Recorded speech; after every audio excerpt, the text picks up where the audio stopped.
حضرات، ہماری اس احتجاج کی آواز جہاں تک پہنچ رہی ہے، ہم یہ کہنا چاہیں گے کہ ہمیں فخر ہے کہ ہم ہندوستان جیسے ملک کے ذمہ دار شہری ہیں، اور جہاں ایک جمہوری نظام قائم ہے، اور وہاں کی پارلیمنٹ میں اس وقت دو چہرے ہمارے درمیان ایسے موجود ہیں کہ جو ہماری آواز ہیں، اور انہوں نے یہ ثابت کیا کہ اپنے عقائد کے ساتھ، اپنے نظریات کے ساتھ، اپنے مسلمات کے ساتھ، اپنی فکر کے ساتھ، اپنی جڑوں کے ساتھ، اپنی زمین کے ساتھ، اپنے مذہب کے ساتھ، اپنی تہذیب کے ساتھ بھی ایک بہترین پارلیمنٹیرین کا کردار ادا کیا جا سکتا ہے، اور ایک ذمہ داری کے ساتھ اپنی بات رکھی جا سکتی ہے۔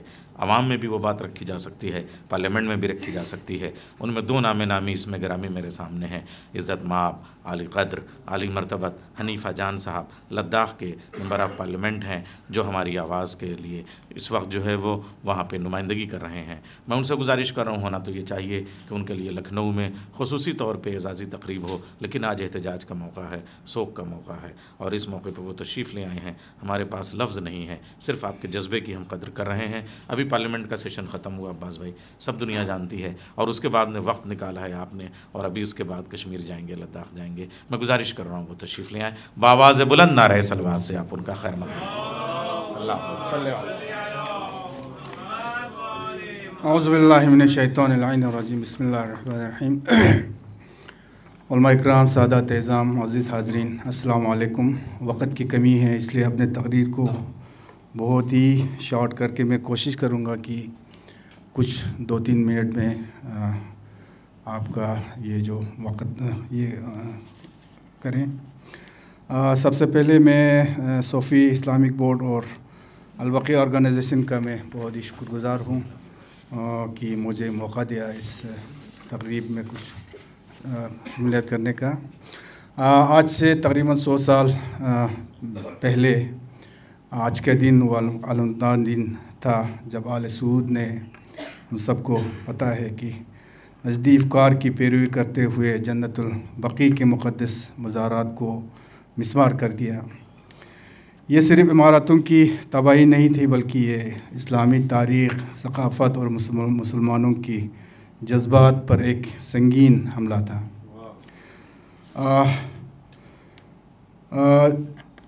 جس میں یہ رسول اللہ صلی اللہ علیہ وسلم فرماتے ہیں، جس نے میرے اہل بیت کو اذیت دی، اس نے مجھے اذیت دی، اور جس نے مجھے اذیت دی، اس نے اللہ کو اذیت دی۔ کیا اہل بیت کی مزارات کو گرا دینا ان کے بے حرمتی نہیں ہے؟ کیا رسول اللہ کو اذیت دینے کی مترفعت نہیں ہے؟ آج کا منظرنامہ اور ہماری ذمہ داری، آج جب ہم دیکھتے ہیں کہ دنیا بھر میں مذہبی مقامات کا احترام کیا جاتا ہے، تو یہ سوال پیدا ہوتا ہے کہ جنت البقیع کے ساتھ ایسا ظلم کیوں؟ اگر دنیا میں دیگر مذاہب کے مقدس مقامات محفوظ ہے، تو اہل بیت اور صحابہ کرام کی مزارات کو کیوں تباہ کیا گیا؟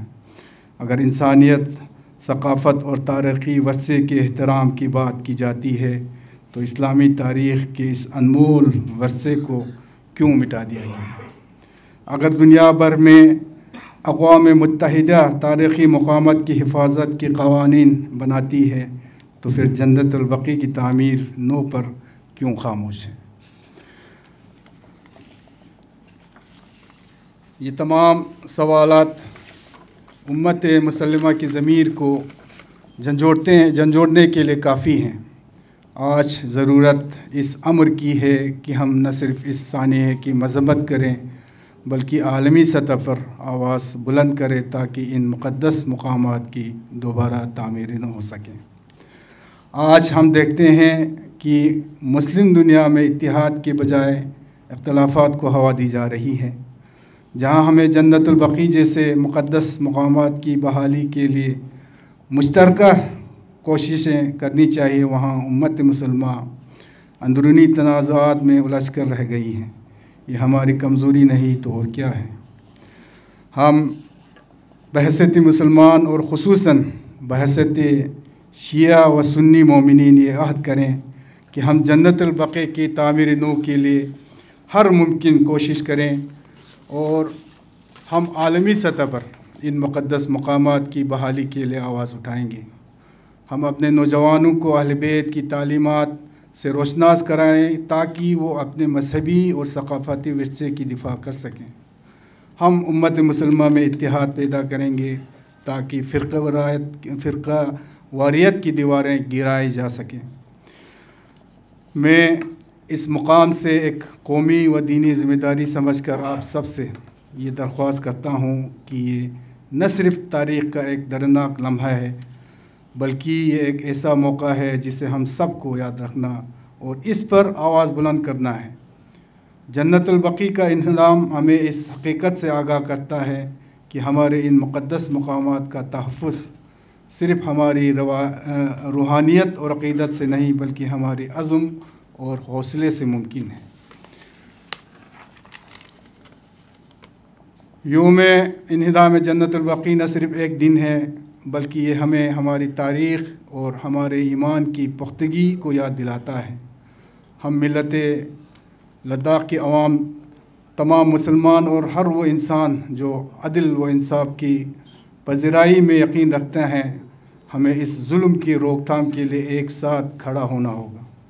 آج میں اپنے آپ کو اور اپنے تمام ساتھیوں کو اس ذمہ داری کے احساس دلاتا ہوں کہ ہمیں اس مقام کی دوبارہ تعمیر کے لیے آواز اٹھانی ہے، اس لیے نہیں کہ یہ صرف ایک تاریخی مقام ہے بلکہ اس لیے کہ یہ ہماری ثقافت، ہماری تاریخ اور ہمارے ایمان کی نمائندگی کرتا ہے۔ آج ہمیں اس کے لیے عالمی سطح پر آواز اٹھانی ہے اور ان ظلموں کے خلاف اپنے حقوق کی دفاع کرنا ہے۔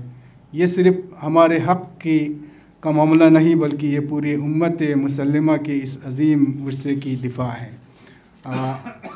اور آخر میں یہ کہنا چاہوں گا کہ یہ تحریک صرف ایک فرقے کی نہیں بلکہ پورے امت مسلمہ کی ہے۔ یہ مظاہرات کسی ایک مسلک یا قوم کی ملکیت نہیں بلکہ پورے امت محمدیہ کی میراث ہے۔ اگر آج ہم خاموش رہے تو تاریخ ہمیں کبھی معاف نہیں کریں گے۔ ہم اللہ تعالیٰ سے دعا کرتے ہیں کہ وہ ہمیں اس مقدس مشن میں کامیابی عطا کرے اور ہمیں اہل بیت کی سیرت پر عمل کرنے کی توفیق عطا کرے۔ شکریہ والسلام علیکم۔